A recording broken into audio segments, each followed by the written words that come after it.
Okay, let's start. Oh, by the way, I have an announcement. So here we have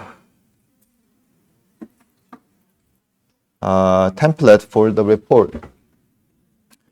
This is an MD file, Markdown file. It's simply a text-based file. So if you download, it's nothing different than the TXT extension file. So I want you, so I'll open up. So you can open up in any text editor, but if you open it in some IDE, the program for coding, then it works best because it shows you the end results. So I'll show you how it looks like when I open it in the VS Code. Okay, so this is the file. And okay, so this is just a text file, but if I show it in my next window, how it look like, sorry, so this one, then the Markdown automatically compiles into a nice format of text. So it's basically similar as Notion or any other site that enables you to edit on the website.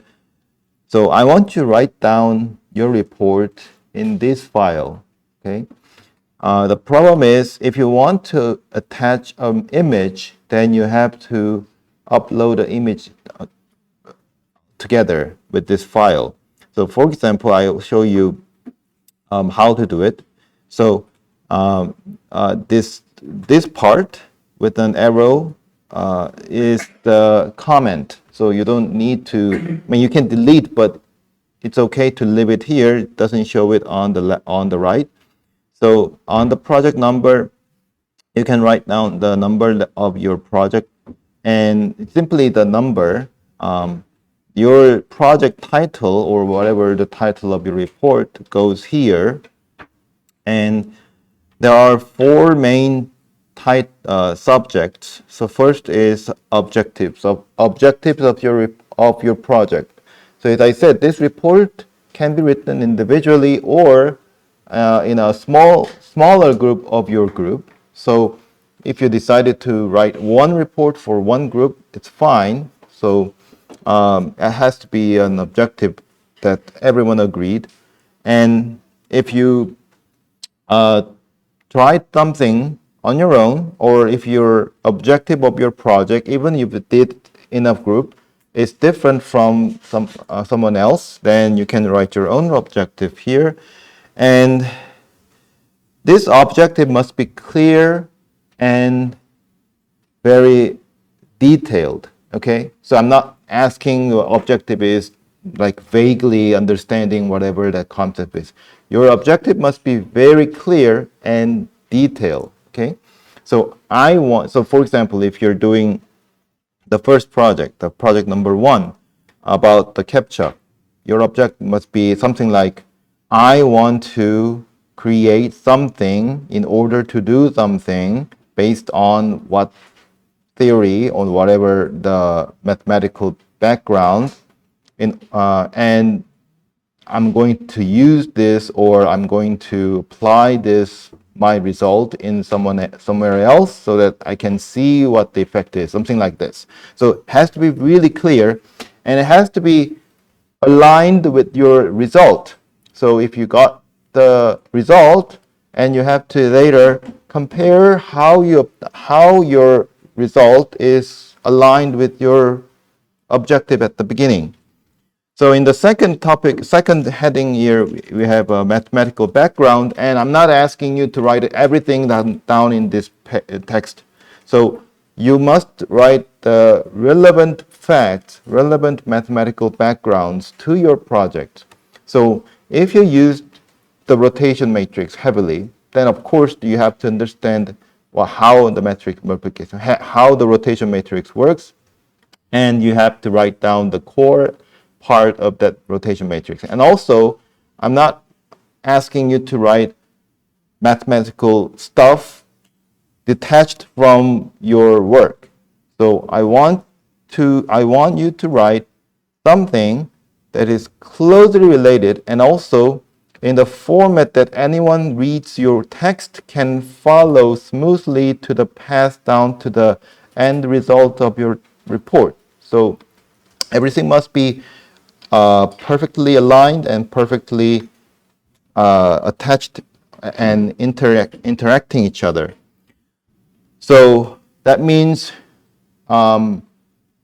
if I see something that is illogical or ill-organized, and the verses or the phrases or sentences, paragraphs are not related to each other at all, then I might assuming that you just copy paste someone somewhere else. Maybe you just asked ChatGPT to write something and then you just copy paste. I'm not gonna give you the credit for that. Okay, and the result is the result of your project.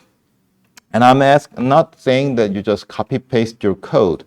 I don't want to see the code. I want to see the result. And of course, you can paste the core part of your code if you need to explain why does it work or how does it work. But this part you can show your creativity and just make as clear as possible so that anyone who reads this result can know what you did. And here I think I have to explain how to how to attach an image. Actually, I did it here. So I'm going to show you how it actually works. So for example, I have this file in this folder. So okay, so I have a random image like this one. So I'm going to move my image here. So the name is 3.png. So this is just an example. So if I want to attach my image, all you need to do is just copy paste this part. Now, so you see that the green part, sorry, so small thing here. So the green part is, I said it's a comment, doesn't show up in the output. But now it's the white part, it's not a comment. And I have to put the correct path. So the image is in the same path of my file, so I can just ignore the path and then just put the name of the image file here so it appears here. So if you want to attach an image, then put the image in the same folder as your file, MD file, and then you can submit both MD file and image file. Okay, so if you don't attach image file when you're submitting the work, I cannot see the image, right? So only the image file and the MD file can be attached to the submission. Right, so I'm going to delete this. And the remark. So remark is something that is about the conclusion, and I'm not asking you to say, okay, so I did this, maybe we can do this. I want to be clear about your result. So I want you to have a clear goal or future plan about your project. But if your future plan is doable in a time frame until we get the presentation on the midterm week, you have to do it in your project, okay? So I'm not asking you did this much. Okay, if I do one step further, if I spend a little bit time further, then I can do this. So, but I didn't. I don't want to see this kind of remark. So if you already done as much as you can, and the remark could be something more entirely different, like version 2 of your project. So I want you to have a big picture of what your project can be expand, how it can be expanded, how it can be applied. All right. So once you can start writing your report by now, but I'm going to open up the assignment page on our LMS site, and then you can upload there. When you're uploading, you can either make it into zip file, combining all the MD file and image file, or you can upload all the files that needs to be attached separately. Or anyway, I'm gonna let you know once I make my assignment page and then upload there. Okay, that's set. And any questions about the report?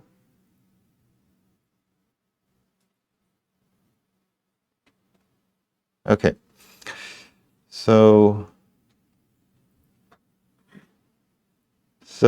from today we're going to talk about the partial derivative, and now it really begins the multivariable stuff. But I think it's for now. Up to now, we prepared much about how to use the Python, and now we are going to use it really heavy. And what is it? This one. And I tried to, I have, so this is not for our slide today, but for tomorrow, next time, I have a slide that has a moving picture, but I couldn't make it into a PDF file, so neither in other format. So I will show you using my VS Code, and also I'll let you know how to make the same moving image on your own Colab. All right. So let's begin. So we have we have slide here. So tomorrow, on Friday, we're gonna have a short presentation. Don't forget about that. And also, when you prepare your presentation, follow similar, follow the rule in your report. So remember what I'm expecting to see on the report. Same thing I wanted to expect. Same thing is going to be expected on your presentation. Okay, so also in the presentation. Okay, so let's talk about the partial derivative. So we first start from directional derivative. So it means that we are going to measure how fast the value of function changes in certain direction. So before we talk about this, remember that when we talk about derivative of single variable function, usually it means a number. It's a number that represents the slope or represent the instant rate of change. So that's the intuitive way of measuring the difference, right? The differentiation basically means the difference. So what do you want to take the difference between numbers, right? So even if we increase the dimension of our domain, even if we talk about the two variable function, we still want to compare and take the difference between numbers. So what we can take the difference is the value of function. So here we're talking about the real valued function in two variable. So the value of function is just a single number. I want to take the difference. But how I can take the difference? In single variable function, I have two values in the domain or interval to get the result, get the value of function, and then take the difference. But in here, I have two numbers, x and y. Okay, so this constitutes one point in your domain. So in order to compare the value of function, I need another point. So another set of x and y values. So which point should I pick? Which pair of point in the domain should I pick to compare the value of function? So intuitively, this is the way you can go. You take a direction, one point, you take one point and you take one direction. So let's say this is my x0, y0. And then you take another point by taking a straight line, or you can take the position vector, say u, to get another point, x1, y1. And then you take the value of function at these 2 points and then take the difference. And then you start to see, what if I decrease the length of my u so that this x1 and y1 gets closer to x0 and y0? how much the difference, how much the rate of change of my function is going to converge. So that's your directional derivative. So this is the notation. This is the notation that has every information that I need. D represents the derivative. U is the vector that I'm going to take the direction, and F is the function that I'm going to compute the value, and x0 and y0 is going to be the fixed point that I'm going to move to that direction U. And this is just a notation. Remember, this is not a formula. It's just a notation for a value, so it's a real number, which is the limit of this ratio. So first, we can look at this symbolically. It's a difference between two value of function. So on the first sum end, I have a value of function at these two xy values. So how did I obtain this? This is simply x0, y0 plus h times u. Because I set my u to have a and b for x and y component, I simply added each component to the point x0, y0 by multiplying h amount. Okay? And then the next value is simply the value of function at x0, y0. Okay? So what I'm saying is this is x0. So if I take h times u, this is h x0, h a, y0, hb. Okay? So I take the 2 points and take the value of function and take the difference. And I'm not just looking at the difference, because if I just take the difference, if h goes to 0, which means that x1 and y1 goes to x0 and y0, it's going to go 0. The numerator always goes to 0. I want the ratio. It means how fast this function changes in this direction. So I need to divide by h. So if this limit exists, then it's called a directional derivative. And it's somehow similar to what we know about the single variable function. But let's think about this in more detail. I have a point P in my domain, and I need to move my point in certain direction by a certain amount. So let's say I have R to be a point that is moved from the point P in certain direction with delta amount. Okay? So I have in my graph of function the value of function represented as the z coordinate. So here is the value of function at R, and here is the value of function at P. So I take the difference and measure it as delta z. Okay? So I'm looking at the ratio between delta z and delta. Okay? So I'm just giving you a different approach and also different symbol to get the idea. Okay? Don't remember the symbols or the formula, just get the idea. So I'm taking the ratio between the difference in the z value and difference in 2 points in length. Okay? Now, you can also think about the ratio when it goes to 0, when you take the limit, as actually a slope of a graph on a plane if you take the section of a graph. So let's say I have the same point right here, P. That's x0 and y0. And let's say I take my u direction, this is my u direction, and I take the plane, the flat plane, which is parallel to this u direction and perpendicular to xy plane. So you can think about it as a knife that is sitting perpendicularly on xy plane in the direction of u, crossing the point P. Now, when you take the section of the graph with this knife, you get a curve, this curve. So now you can take the entire knife, the plane, with the section so that you can see this section as if it's the graph of a function, graph of a single variable function. So in this direction, you get h, which measures how much you moved your point from the point P.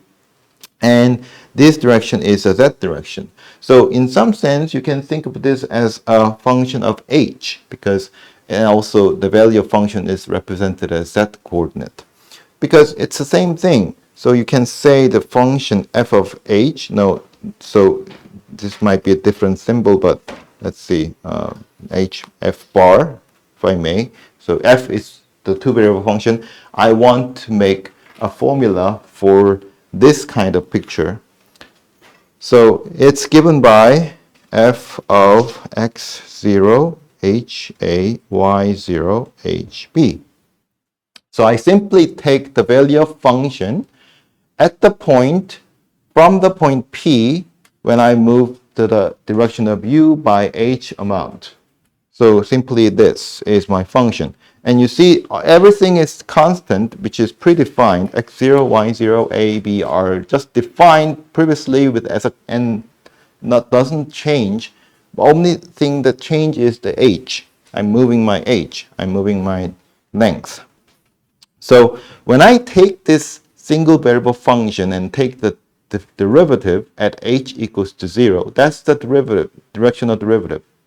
So when h equals to 0, I am at actually f x0, y0, right? So I'm looking at how fast this function changes in the direction of h. So what is the partial derivative?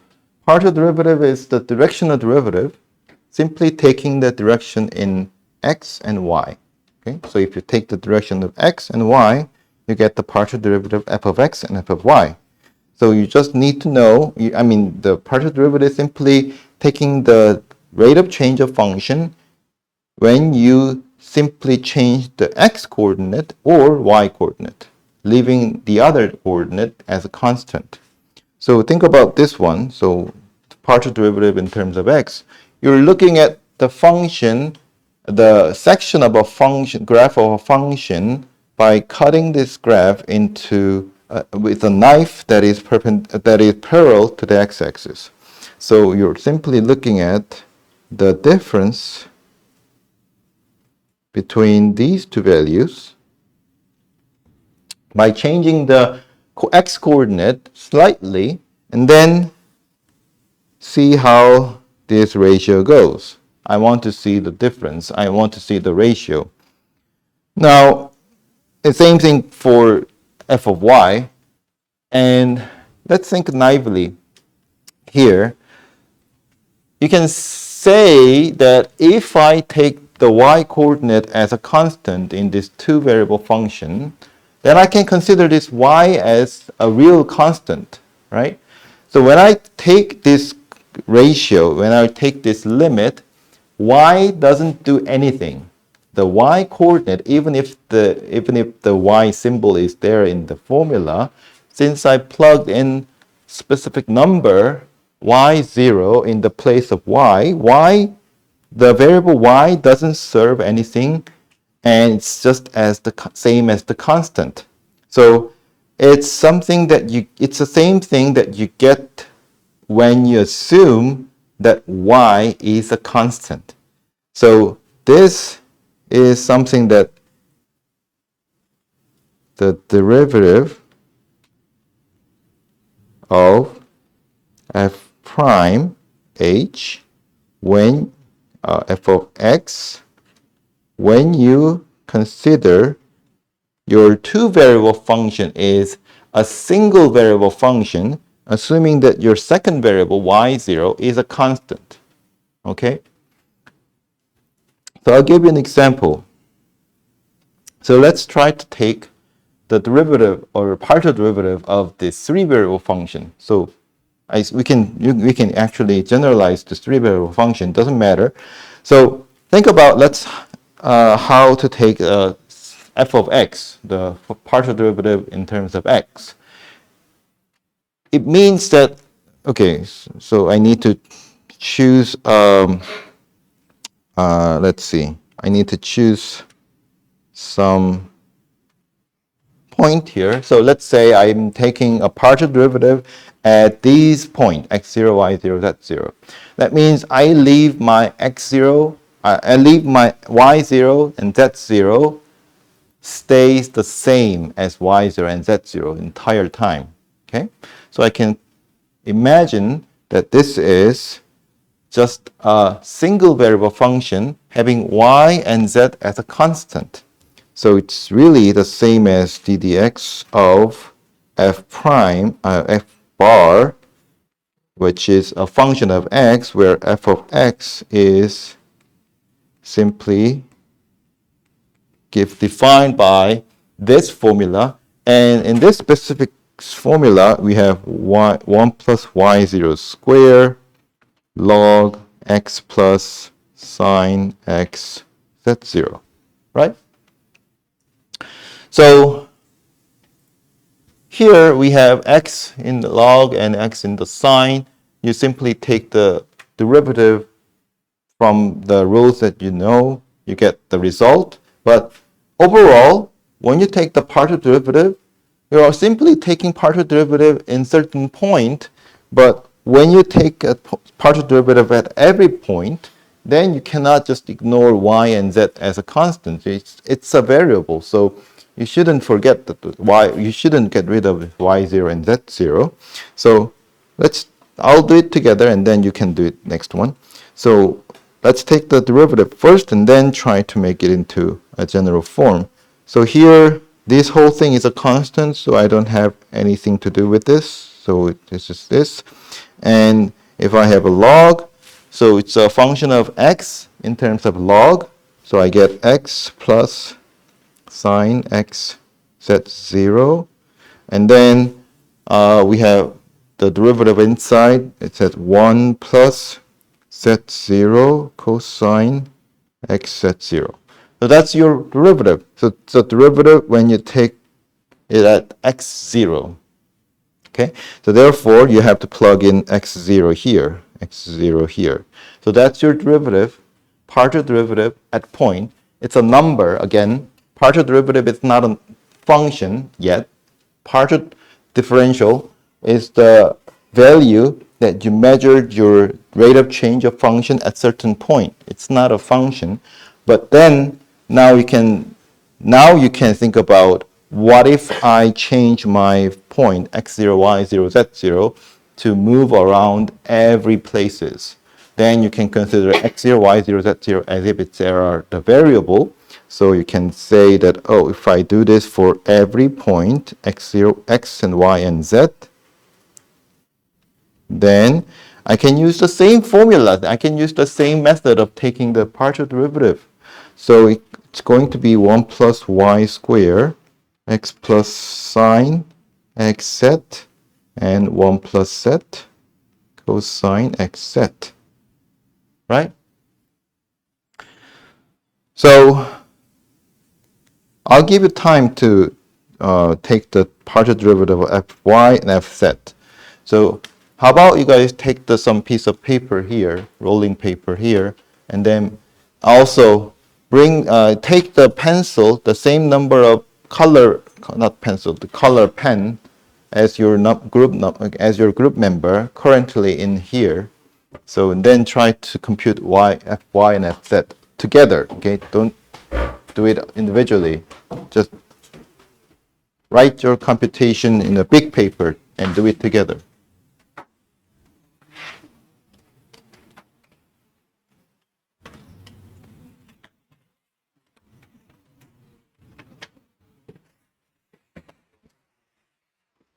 The rest of us can think about the meaning of the partial derivative if you can't understand yet, or start to compute.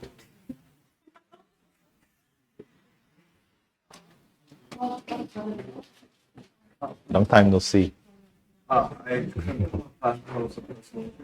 So Yes. for the project, the network we made, it's like 89% accuracy. You mean you're doing neural network? Yeah. Okay, so your goal is getting something above 90%. You're using the same instance. Yeah, but that might be objectives. Yeah. So do you think like around 90% accuracy is fine? What data set are you using? In this data set. I think you can get more than that, 99. You can almost get 100%. I think with the techniques we've learned, we can, like theoretically, yes, we can, but with the techniques in this course, I think maybe yes. Yeah. So I Use different activities. right. So okay. So it's easy to get above some accuracy for a given data set. So I think if you have more, if you want more objective, then you might say your next objective, the second objective might be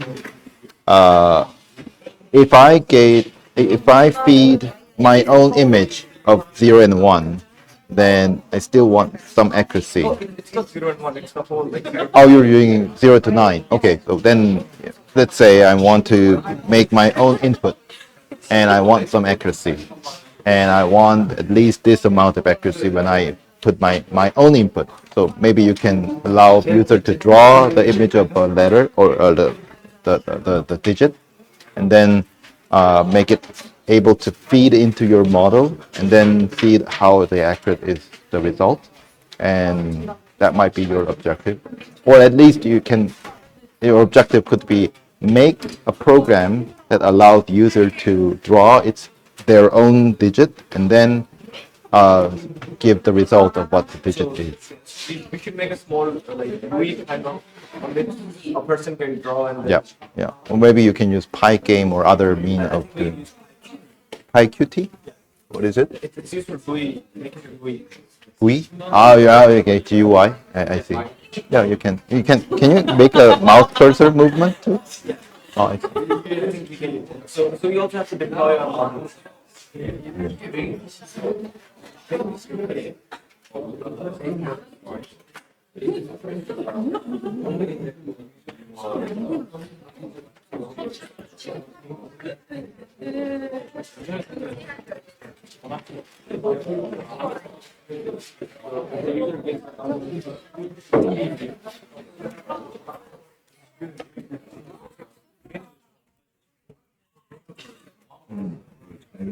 이거잖아. 얘는 선수 아니야?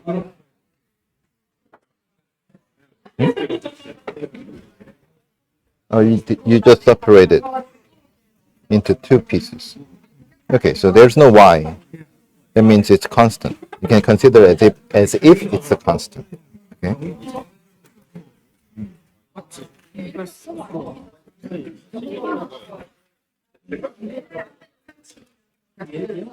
Did you get the paper? Okay.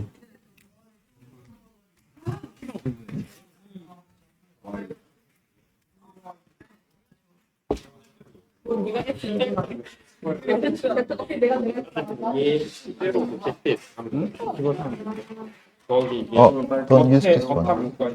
So there's a same color. There's a paper same color as this one.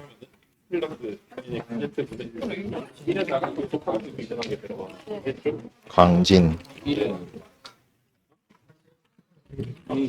여기 색연필 저 뭐야 사인펜 갖고 오세요. 사인펜으로 할게. 크게 써야지. 저거 네임펜은 괜찮은데 사인펜으로 크게 쓰세요. 그다음에 얘를 Okay, FY first.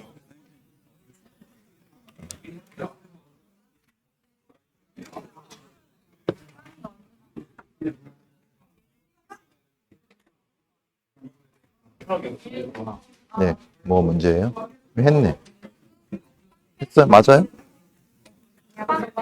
네. 맞아요? 네, 저 써보세요. 여기다. 다시 써보세요.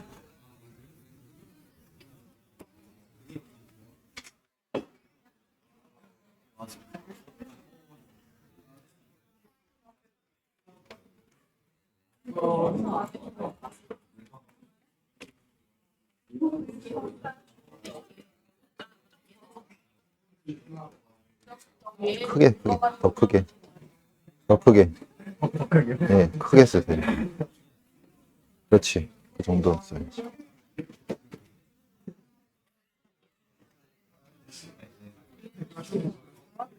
써보세요. 여기 써봐.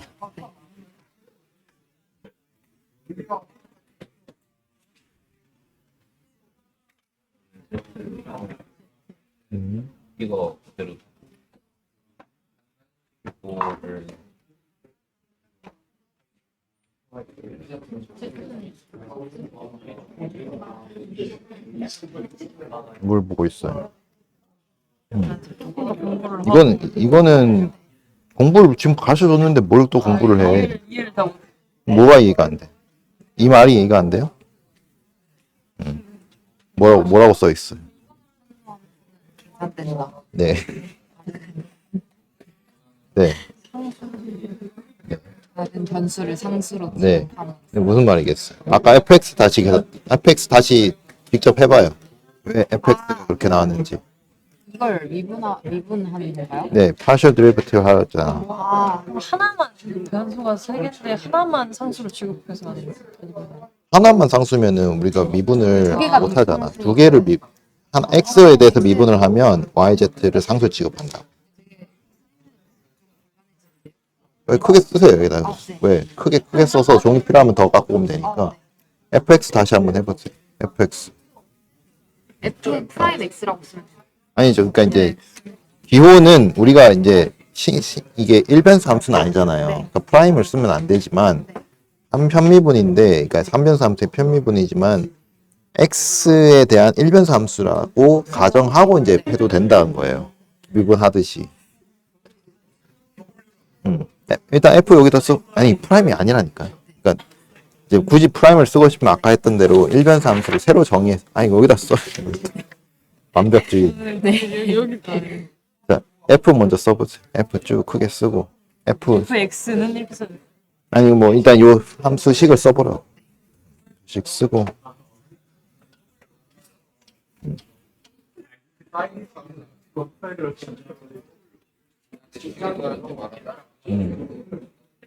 못했어요? 자 이건 뭐예요? 여기 잘 안 나서 그럼 안 뜬 거 먼저 미분하고 그러니까 이게 지금 y로 편미분하는 거니까 xz가 상수잖아요. 상수 취급할 수 있잖아요. 그러면 날라가네. 어떻게 되겠어? 이게 전부 다 상수 같은 거잖아요. 그럼 뒤에가 아예 이거 없어도 되는 그렇죠. 여기까지. 그렇죠.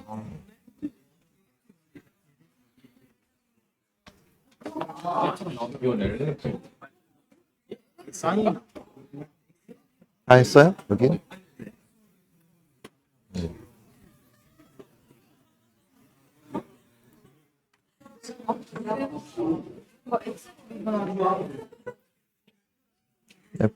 x는 아까 했고 y도 했고 z 했고 다 했니? 다 이해했어요? 네, 같이 했어요. 같이 했어요? 네.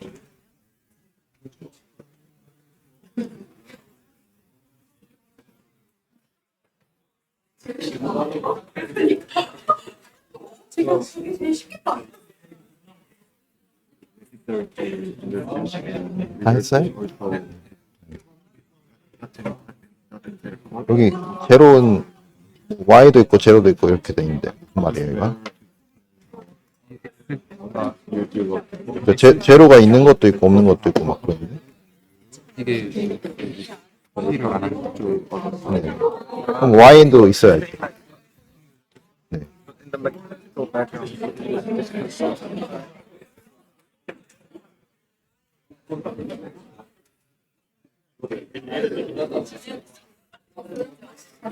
z는 왜 안 하고 있어?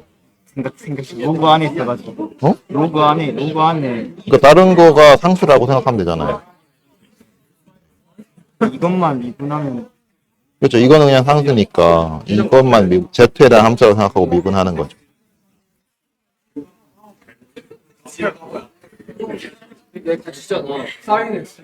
fx로 한번 하고 y로 한번 하고. 자, x 먼저 x는 이해했어요? x 미분하는 거? 근데 표현을 어떻게 해야 되는 거예요?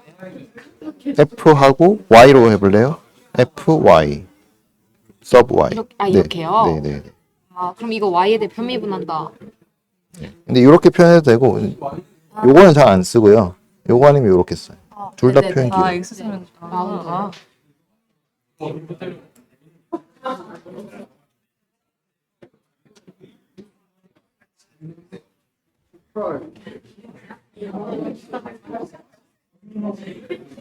여기 크게 쓰라니까. 조그맣게 쓰고 있어. 왜 안 하고 있어요? 여기 했어요? 그래서 크게 써봐요.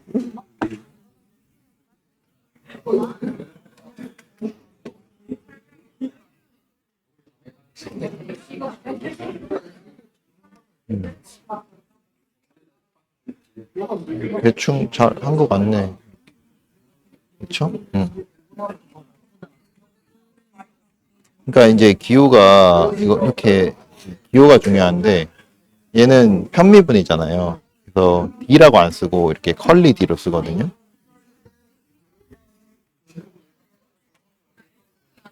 요거 Y 제곱이에요. 아, 네.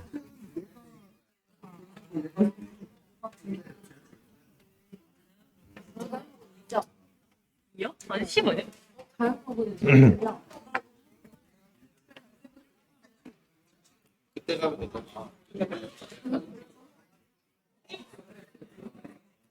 네. 이 로그가 로그 10인가 아니면 LN인가요? LN. LN이죠. LN.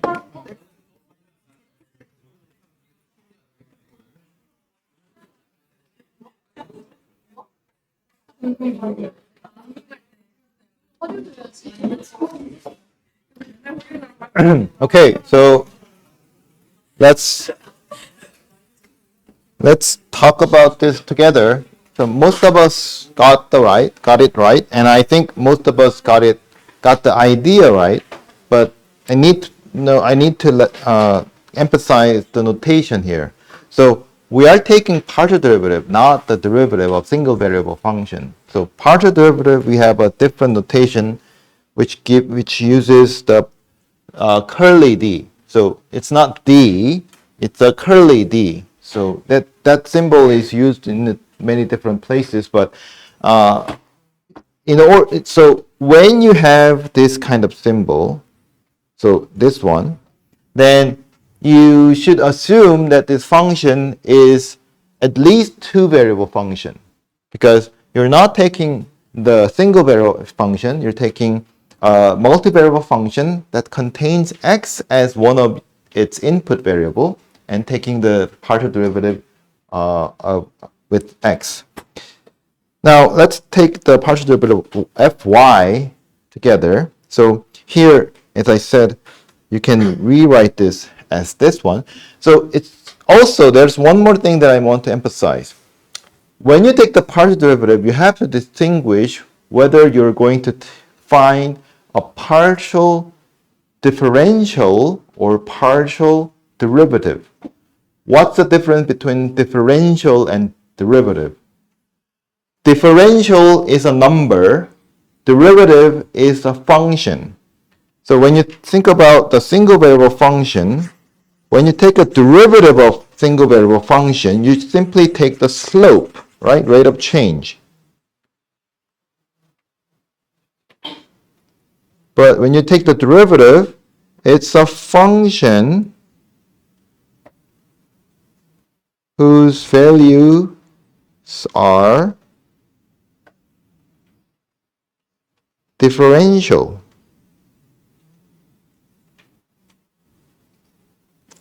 But differential is a number.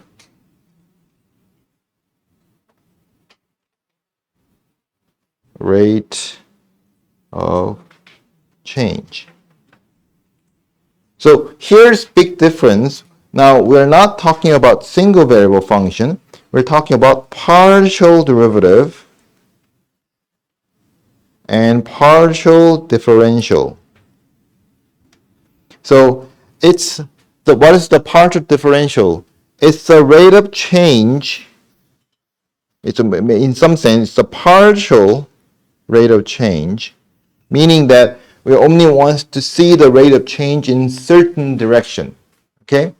And what's the partial derivative? It's the function whose values are partial derivative. Okay? So when you talk about the partial derivative, you can write it as f of x, f of y, or f of z, or in this notation. But when you talk about partial differential, you need to write it as f of x, substitute x, y, z with certain number, x0, y0, z0, where these numbers are actual number, not the variable. And that's going to be, that is the notation. So here we are asked to find the partial derivative, which means it's a function. So it has to be a function of variable x, y, z. So here still I can consider all the variables except y are constant because we are taking partial derivative in terms of y. So you can see that this log part doesn't have y variable. So these can be considered as if it's a constant. It's not really constant, but as if it's a constant. So simply it's a quadratic function, 2y log x sine xz. Okay? So whichever value you picked for x, y, z, if you want to get the partial differential, you can simply plug in that value in this formula. That's the meaning of partial derivative. And the same thing for f test. I'm not going to write it again. So let's think about a weird case. So not always you can take the partial derivative by taking other variable as constants, because sometimes if you do, you get the real result. Because we have this example, I want to find the partial differential. So sorry for notation. So it's actually differential. I want to find the partial differential in terms of x, in direction of x at 0, 0 of this function. You can see that it's a weird function because I have a denominator which can be 0 when x, y are 0. So I make the exception that if x, y are both 0, then this function value is 0. So how are we going to compute this f of x 0, 0? Let's see, if I take simply f of x as if y is constant, let's see what happens.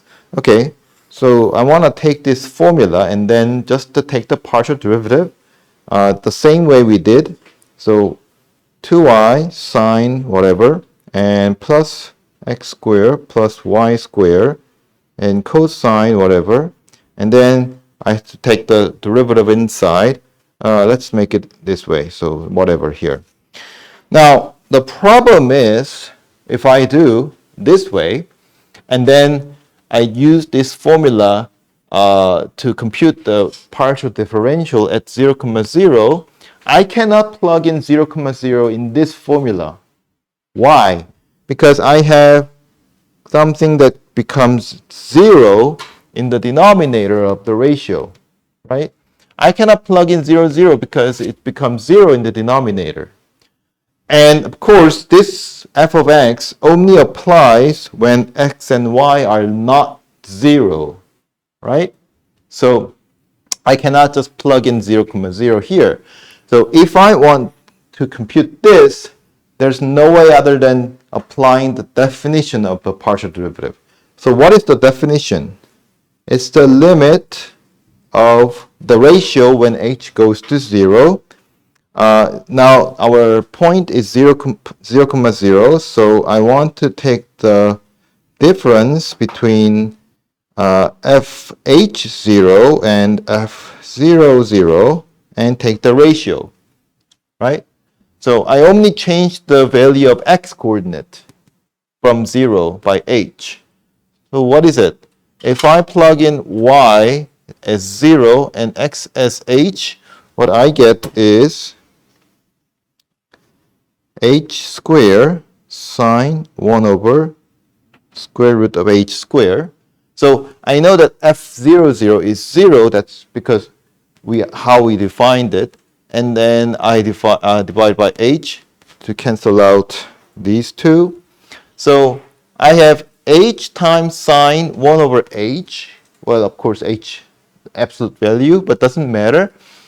When h goes to 0, what happens? What's the limit? It's 0. Because sine oscillates, but h never gets to 0. That's the meaning of the limit. H is never 0. So sine has some value, but always range from -1 to 1. So therefore, if I multiply it with h, the amplitude is decreasing to 0. So eventually, the limit goes to 0. Right? So I have a partial derivative. I didn't get this from simply taking the formula as if taking the other variable constant, but from the definition. Okay. So taking the other variable constant is just a convenient way of getting the partial derivative. It's not the definition. Okay. So the real definition is the limit. You always think about the limit. However, this is again as an example that gives you an exemption it's a kind of artificial example. So there's not many model that is modeled by this kind of function. So I'm not going to use it very often, but just make sure that you know the definition. All right. So here's another concept that we need to understand. So it's a very important concept that is going to be used in many different places up to the final topics for for example, integrals. So anyway, so what is the gradient? So it's a gradient. So gradient of a two-variable function is two-dimensional vector whose values are given by its partial derivative. Okay? So again, you can consider the component of the gradient as a partial derivative or partial differential. So if you want to take the gradient at certain point, then you get the partial differential for each component. And if you consider your gradient as if it's a vector field, meaning that gives the vector at every point, then you can consider component as a partial derivative. Okay. So what's the meaning of partial derivative or gradient? What do we need? Why do we need gradient? So let's think about the tangent plane. So here's the picture of your tangent plane. It's the plane, the flat plane, with certain slope on three-dimensional space which touches the graph of a function. So here I have a graph of function which is upside down parabola, and there is one point P or Q, and I want to find the equation of the plane that touches this graph at that point. Okay, how do I get that equation? So think about a point, a random point P on this plane, or should I say? Okay, so there's a difference between notation. So here I have P, and here I have QX. Okay, so here I have X. Okay, so I have a point P and X in my domain of my two-variable function, and what I want to know is where my point on the tangent plane lies. So here, if I expand the tangent plane a little bit more, I want to know this point. I want to know this point. I want to know where that point whose x and y coordinate are x lies in the three-dimensional space. So I already know my x and y coordinate, which is given as x point. So all I need to know is the z coordinate. How high is my point is at? So I'm not talking about the point on the graph. I'm talking about point on the tangent plane. So what I need to measure is how much should I change my z value from the origin, the tangent point Q, in order to get the z coordinate of my new point. That is given by this. What is it? it's the inner product because between gradient and the vector from P to X, the position vector. So why is that? So it's actually connected to the, tightly related to the chain rule that we're going to discuss next time. But I'll give you a pictorial example why it makes sense. So here, by the way, this gradient is not a vector field. It's the vector at x0, y0. So you can assume that this vector is two-dimensional vector whose components are the partial differential at x0 and y0. So we only have x and y in here, in this position vector. So if I expand this expression a little bit more, it looks like f of x0, y0, f of x, x0, y0, x minus x0 plus fy, x0, y minus y0. Okay, so where does x minus x0, y minus y0 come from? It comes from the position vector px. So x is x comma y, p is x0 comma y0. If you take the position vector, the components are x0, x minus x0, y minus y0. So when you take the inner product, you simply get this linear equation. You add to the value of z at x0, y0. That's your equation of your plane. So how many variables do you have? So you take the leftmost term z and the rightmost expression here, you have x, y, z as your variable. And this equation is about values of x, y, z in the three-dimensional plane. Okay? It's all linear terms. So it's a plane, equation of a plane. So let me go to move my screen to the notes here. So to tell you why this makes sense.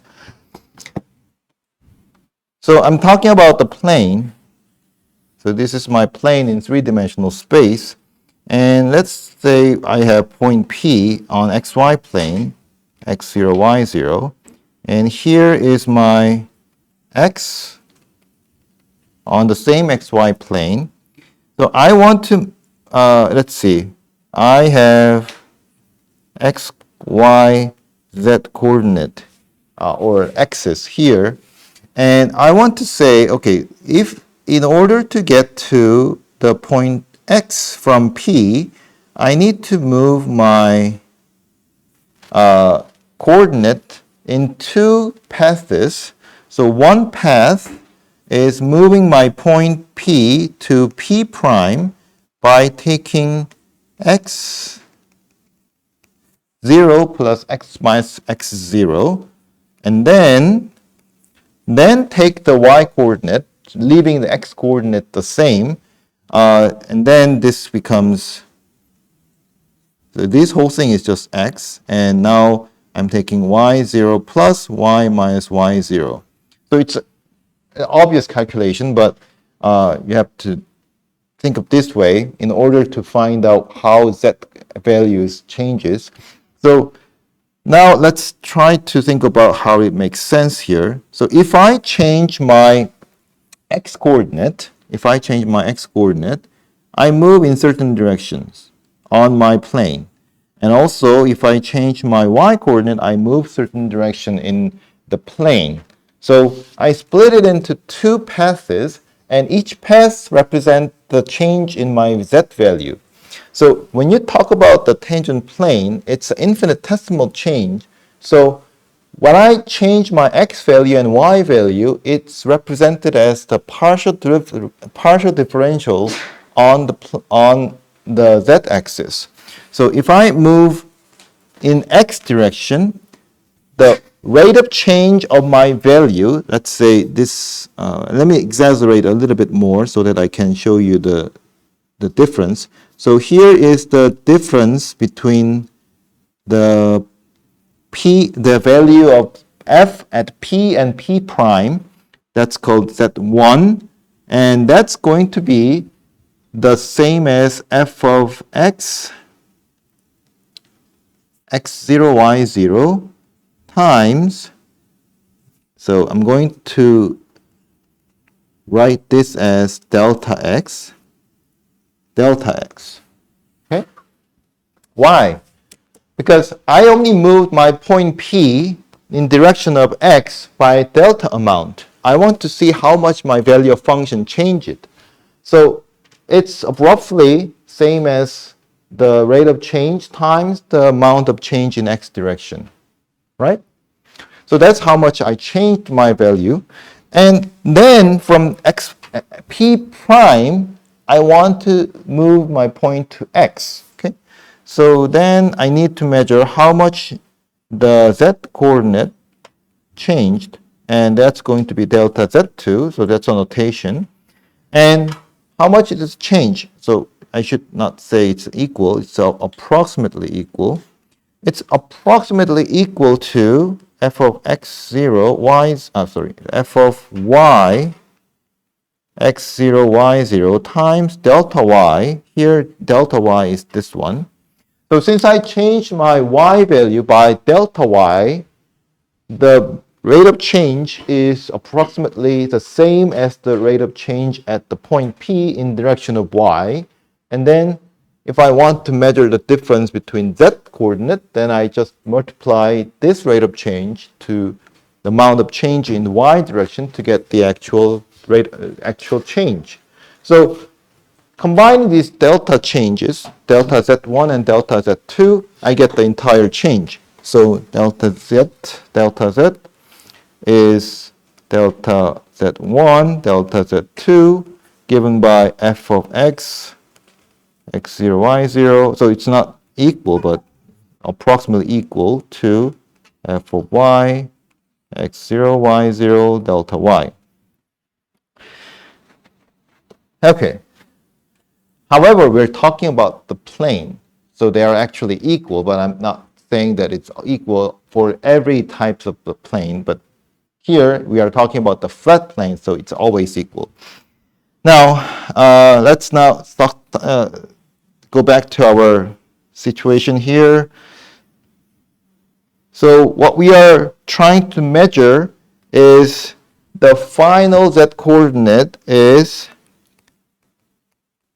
z0, the first z coordinate at the point x0, y0, plus the amount of change. So that's delta z.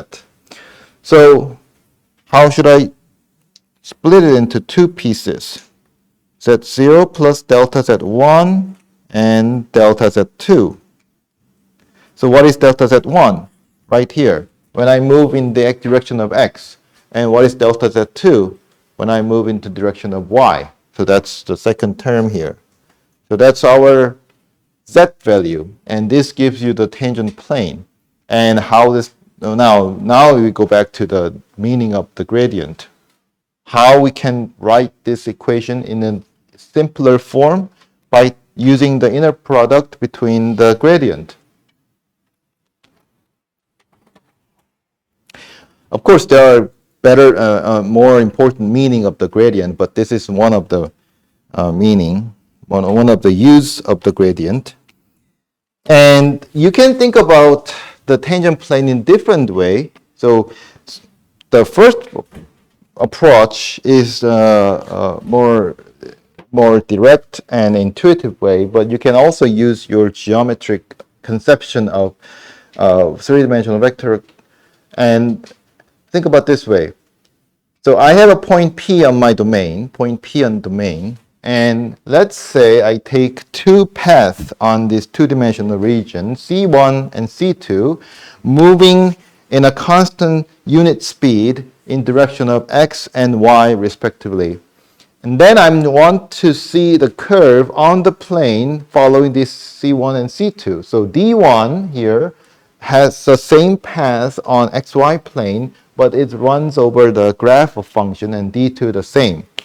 Now I want to take the derivative of D1 and D2. So I just want to take the velocity of this movement. So I set the t to be equals to, I set the C1 and C2 passes through the point P when t equals to 0. So that's going to be C1. In order to do that, I need to define my parametric equation like this one. And C2 is defined to be, sorry, not Z0. It's a two-dimensional curve, y0 plus t. Okay? And what is d1t? It's plug in the x0 plus t, y0. Just plug in the same parametric equation of C1 into the function f, and same for d2. It's f x0, y0, t. Okay? So what do I get when I take the derivative of d1 at t equals to 0? I get the velocity, of course. I get the velocity of three-dimensional curve. And that velocity will be the tangent velocity to the graph, right? But in the formulatic situation, so what do I get when I take the derivative? So I simply take as if this function is the single variable function, and this single variable function is given by taking the x coordinate as a variable and y coordinate as a constant. Right? Think about the meaning of this, the function here. This is the same function we took as an example when I explained that the partial derivative can be calculated by taking other variable constant. So here we get f of x, the partial derivative at x0, y0. Okay? And same thing for, sorry, so I think I forgot, I missed something here. So d1 is a vector, so it's a three-dimensional curve. So let me write it more detail. So d1 has a coordinate x0 plus t, y0, f of x0 plus t, y0, and d2 is x0, y0 plus t, f of x0, y0 plus t. And so d1 prime 0, now it's a three-dimensional vector. Let's take the derivative on each coordinate. The first coordinate is simply a linear function of t, so it's 1. And second coordinate is 0 because it's constant. And third is f of x at x0, y0. So there's no space, so assume there's x0 and y0 there. And d2 0 is 0, 1, f of y, x0, y0. Right? And now this is simply the result of calculation, but think about the meaning of this three-dimensional vector. These are the vectors that are tangent to the graph at the point Q. Okay? So these two vectors are parallel to the tangent plane. If you have two vectors parallel to a plane, you can get the equation of the plane by finding the normal vector, perpendicular vector.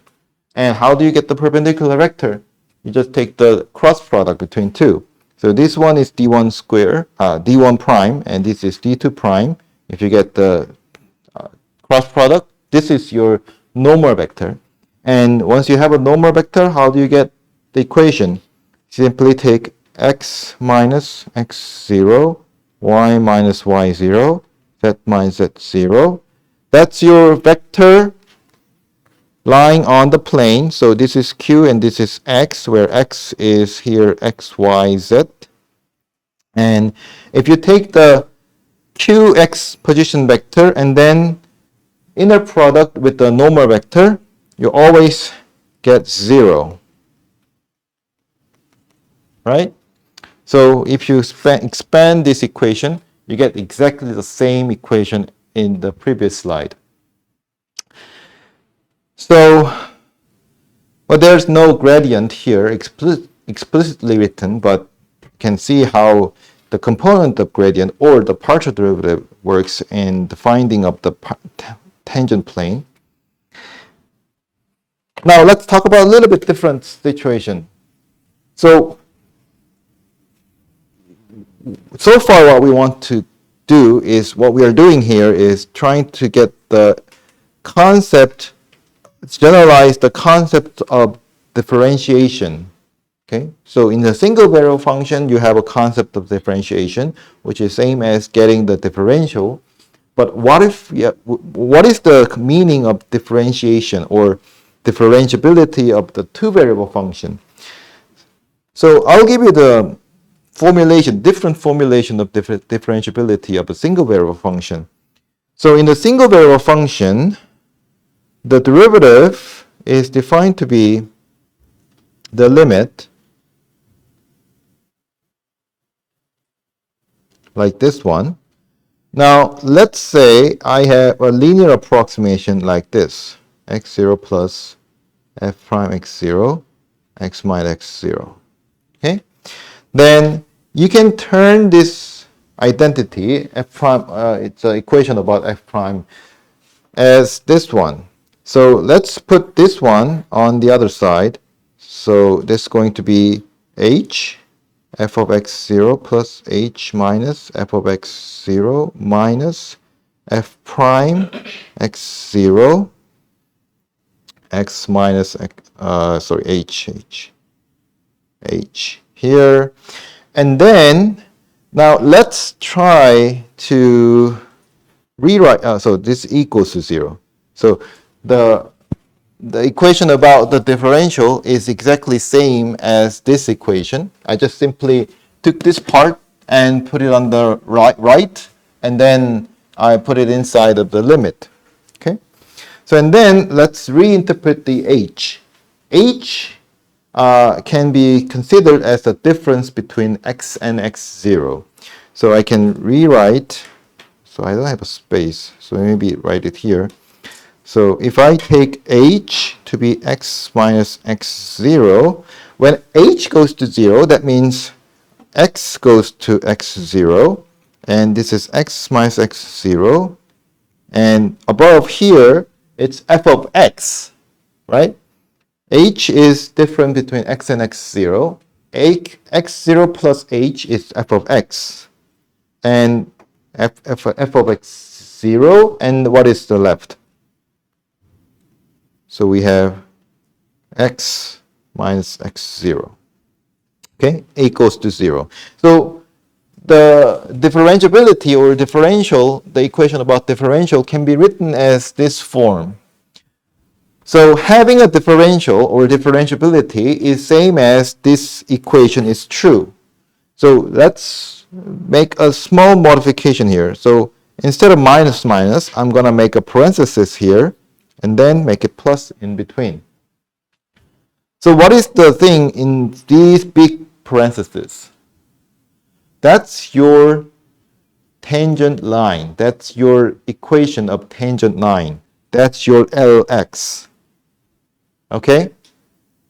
So one last time, let's write this as x minus x0 over f of x minus Lx equals to 0.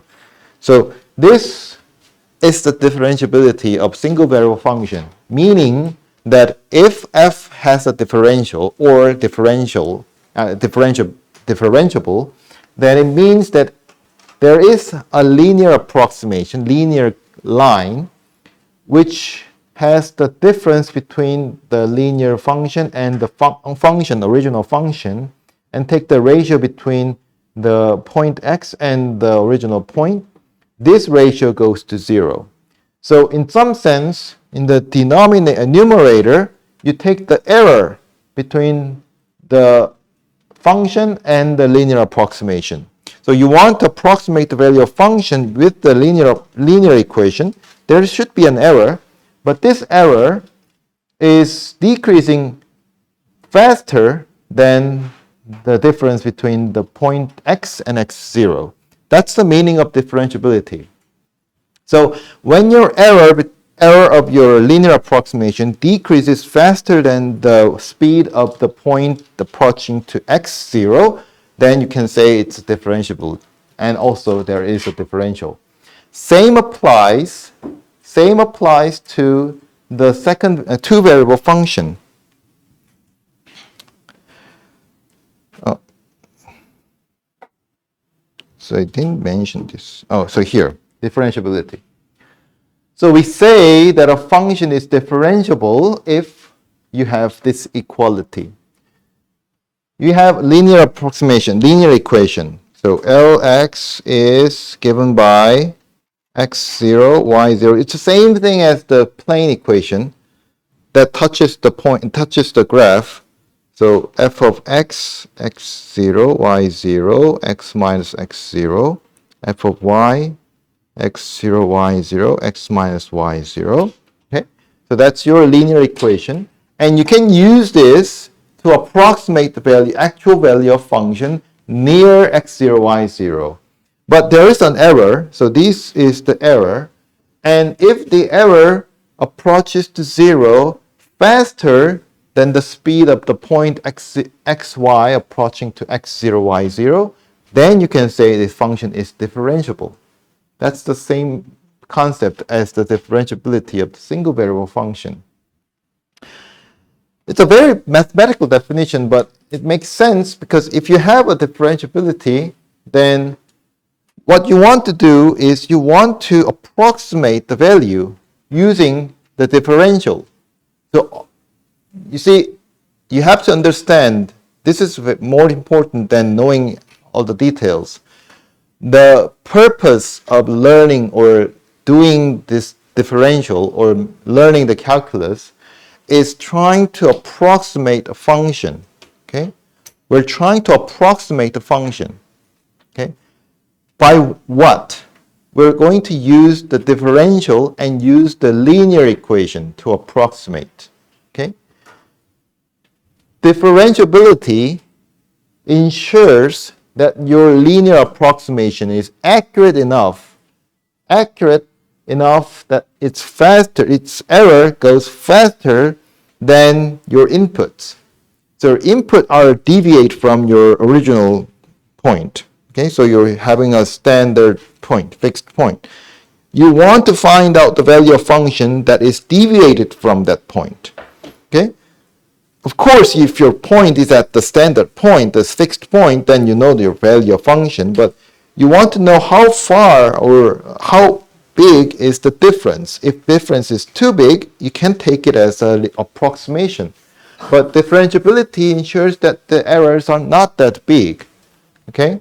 So that's the meaning of differentiability.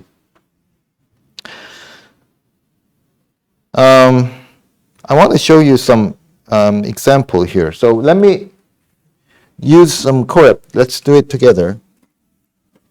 So everything you learn has to be visualized. You should be able to visualize everything you learn. So I'm going to use Colab to do it together here. So let's try to make an example. Let's say f of xy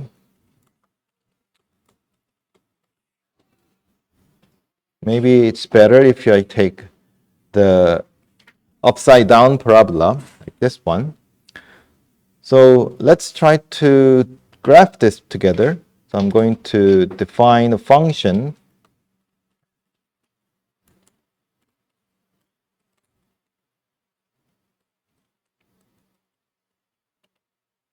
And then, let's see, x and y,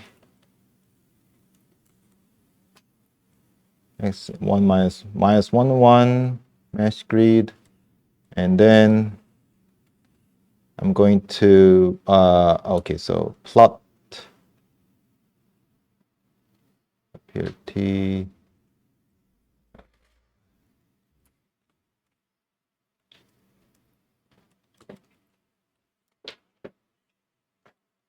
add projection 3D plot, and then plot surface.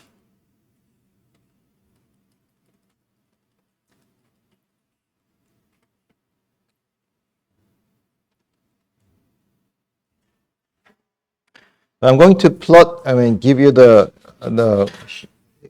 visualization of the gradient vector as well as the the tangent plane, show you how it works. So, okay, so x and y. I forgot to import.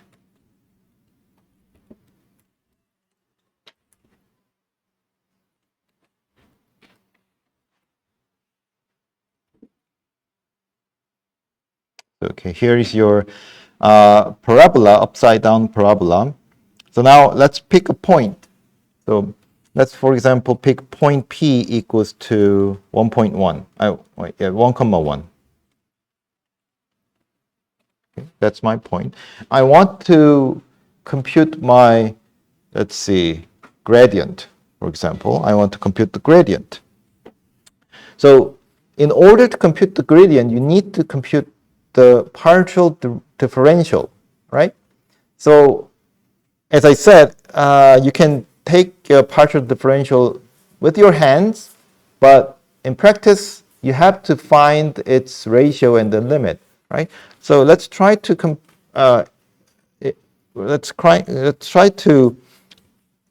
define the partial differential as a function.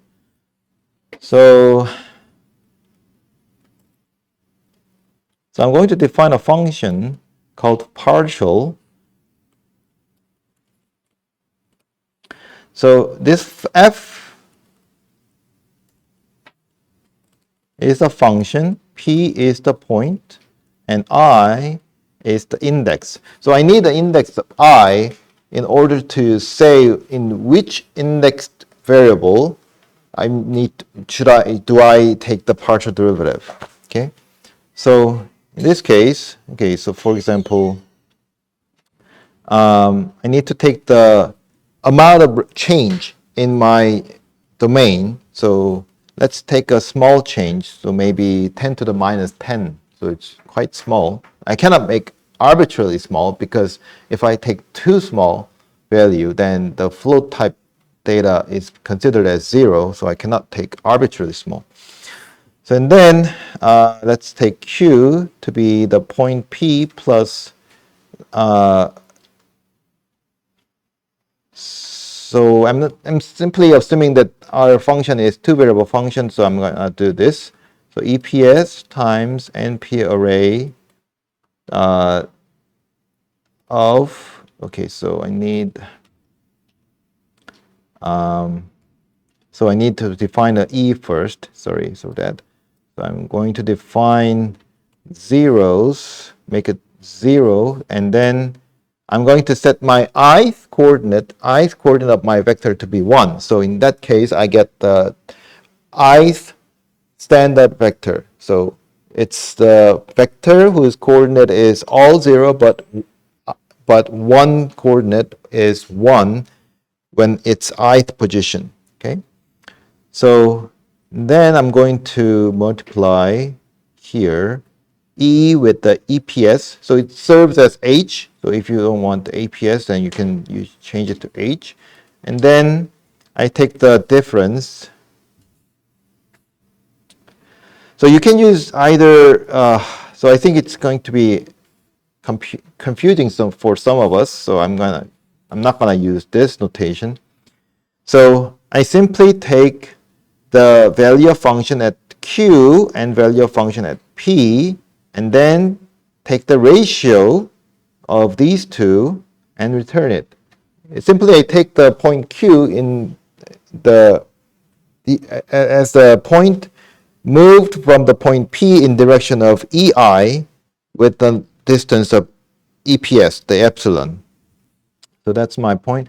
And actually, I need to change a little bit here. So I'm going to change it to P0 and P1 because now I should have an input of NumPy array instead of two list of number. So this is how I should change. And okay.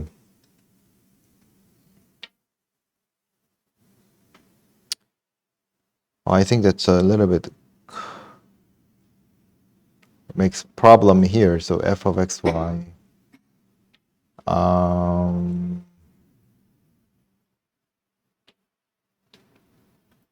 Okay.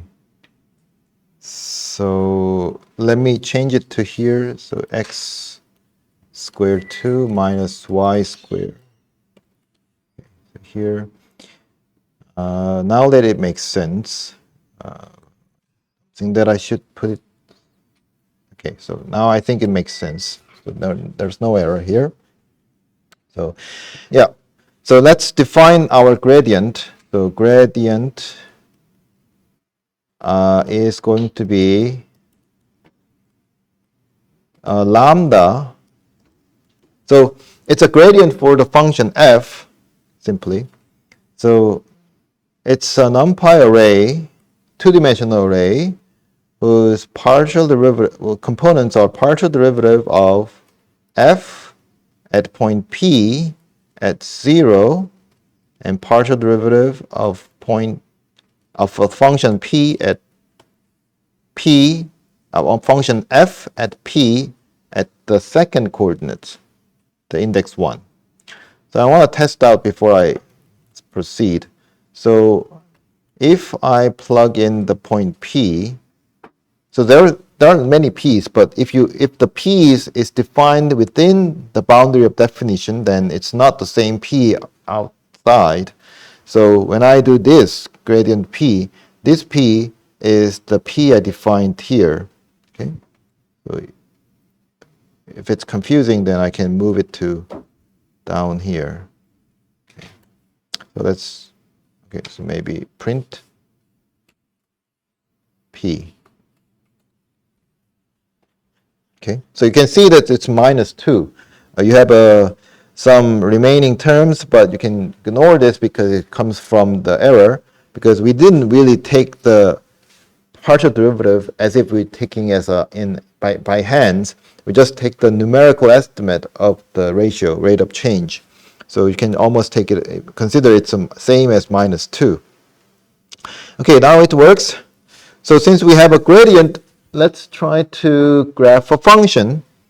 So first we define the linear equation.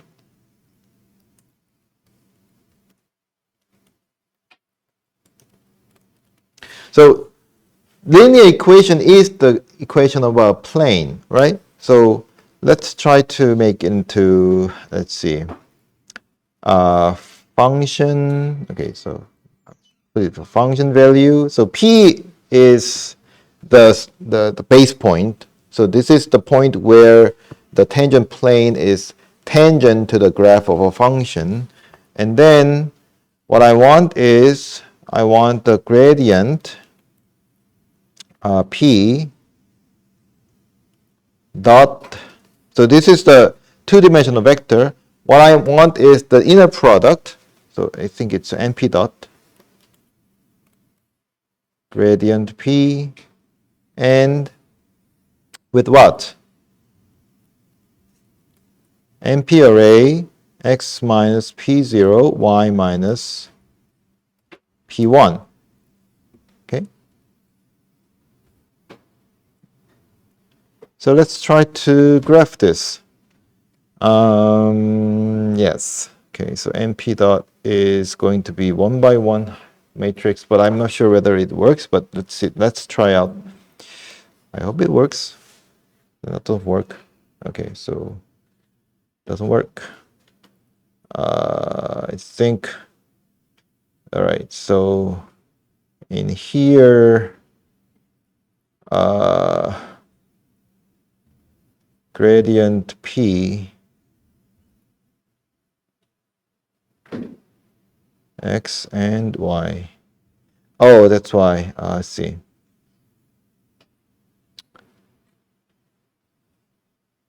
Okay, well, let's do it in a longer. Let's do it the other way. So the gradient gives you the point, the two-dimensional vector. So I'm going to store that in V.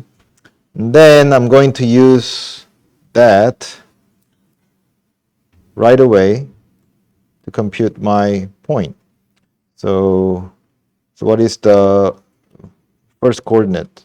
So this is the formula, f of x. So gradient, the first component of my gradient, the f of x. So here, the first component of v is f of x. So that goes here, and then multiply x minus x0. So p0 is x0. And then we have a fy, and multiplied with y minus y0. That's going to be my z coordinate. I don't think I need to show here. So you can see that I have a blue one as the graph of function and the brown one as the tangent plane. So I picked the same range of my x and y, so that's why the plane is a little bit, stretched to the entire domain. But you can change the range of x and y for the plane differently from the graph, so that make it a little bit smaller than this. But you can see that if I draw another point, 1, 1, f, let's see, p here, and let's see, I'm gonna make it big circle, and sometimes it doesn't show you the picture on the graph, so I need to increase the order of the visualization into 5. So actually it's here, so I need to increase it anyway. So you see the point of tangent is here. I want it's on the middle, so let's just change it to minus 1 to 2, or I can make it to 0 to 2. Okay, you can see that it's right here. The point of contact is here, so I'll show you the code so that you can follow if you are doing it together. So here I can tell you what the meaning of this. It's not really good here, so maybe I can show it here. So you see there's a linear approximation, the linear approximation of a function. So the blue one is the real value, the z coordinate of every point on the blue surface is the real function, real value of function. But the z coordinate of the brown surface, the plane, is the linear approximation of this value. You can see that even in this big range containing 1, 1, it's getting closer and closer. So if you take the small radius, small neighborhood around 1, 1, you can't really tell the difference between the graph of function and the graph of the tangent plane. So that's the meaning of the differentiability here. So I leave it here, and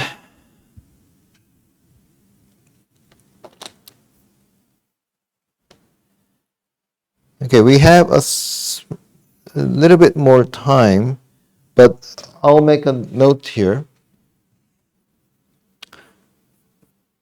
So here's the last part.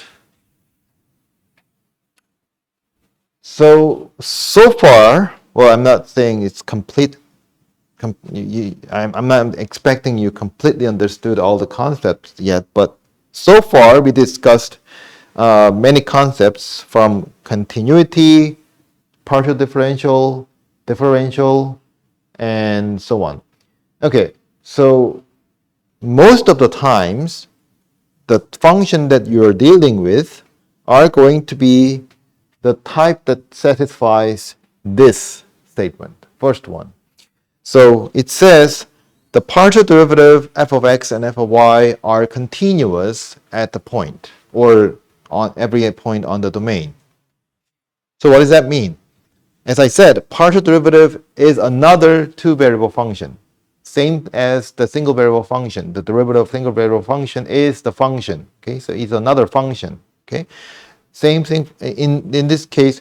F of x and f of y are two-dimensional functions, and we're claiming that these two functions are continuous on its domain. Then, so this is not a statement. This is not a statement about the true and false. This is just a condition. So if this first condition is satisfied, then you get the second condition, which means that function is differentiable. Okay? So collect all the concept you just heard in the slide, or you can go back to the slide of the definition of the differentiability. Differentiability is not about partial derivative, okay? So it's somehow involving the partial derivative when you take the linear approximation, but not really about taking a partial derivative, okay? So differentiability simply says if there is a linear approximation whose error goes to the zero faster than the speed of x and y, then it's differentiable. So the first condition guarantees that the differentiability is true. And if your function is differentiable, then you get always the directional derivative. If your function is differentiable, you can take any direction and take the direction derivative. So in particular, you can take a partial derivatives. Okay? You can take any direction and take the partial derivatives. Now, if you have a directional derivative defined for any or okay, so there's a big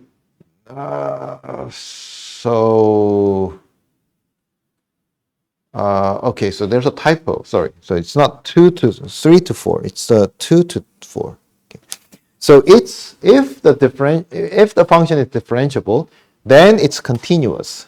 Okay, then it's continuous. It's the same thing for the single variable function. If your function is differentiable, it's continuous. Same thing for two variable function. Remember that we are talking about the two variable function. The concept of continuity is different from the continuity in the single variable function because you have to consider every possible direction and every possible shape of the path. But still, the differentiability guarantees the continuity. So we have these three implications between these four conditions, and except for these three implications, none of it works. None of other implication works. For example, it's an important one. Let's assume that this condition 3 is true, saying that we have a directional derivative for every direction.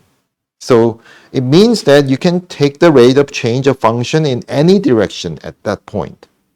It does not guarantee that function is differentiable. Even if you can take the rate of change in any direction, there's still some function that is not differentiable at that point.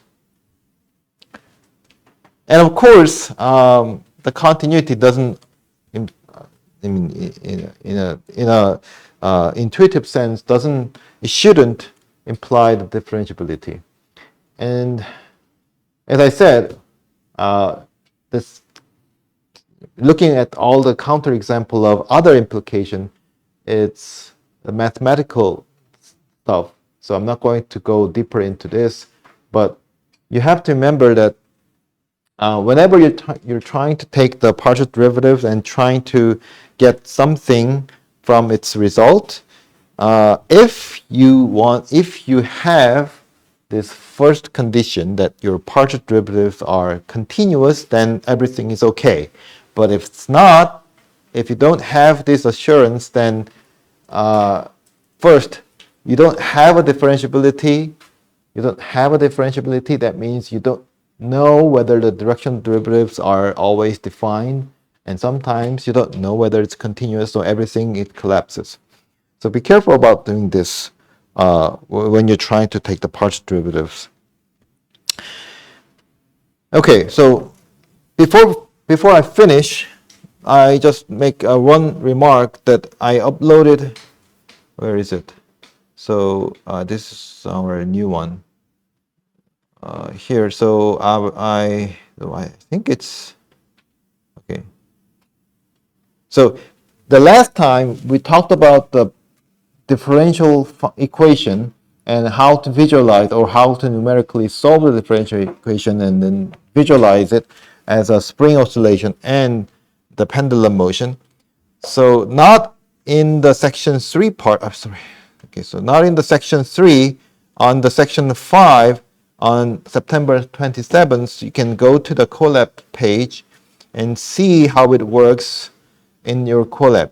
So in here, it's an open source, so you can use it in your project if you are going to do it. So there is a code that draws the coil, and there's a code that finds the numerical solution with two different methods. So Runchikuta is always preferred. And there is a code that makes your animated movie in the zip file. So but make sure that you have to install this package before you run. You can just simply copy and paste to whatever code block in here. So I think it's installed already, but I will do it again.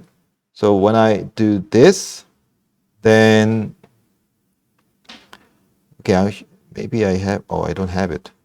Okay, so it's installed, I guess. It's almost done. Okay. So yes, it's done. And then you run this code. So what it does is it captures each frame how the springs are positioned. So you're going to have, I set up the option as this. So there are 100 frames and it's iterated over 100 frames.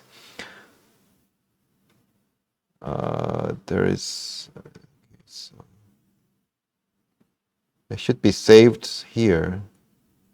Okay, so here. So it's saved here. So so if you're running in your IDE, then without this save function, you can have your window pop up and shows the image. But if you're using Colab, then you have to save it into file. I saved into zip file. So this is how zip file looks like. So it's a moving animation of the spring having a pendulum motion and spring motion together. So when you have a pendulum motion, spring motion combined, then spring motion also gets the different amount of force, right? When you have a spring hanging on the straight line, like vertically, then you always have the same amount of force from the gravity. But when it's swing, then the gravity acts in a different angle than the spring angle, right? So you have to consider that in your differential equation. So you can see that, so you not really can see how the spring oscillation is different from the normal, but you can see the pendulum motion also stops at after a certain amount of time, because I also added the resistance force in the pendulum motion in this case. So you have to consider. You might want to consider this part when you're doing the project. All right, so that's that. Again, it's not in your section 3 Colab. It's on the section 5 Colab, just in case. So other than that, it's all we can talk today. And the next time we're gonna have a pre-presentation.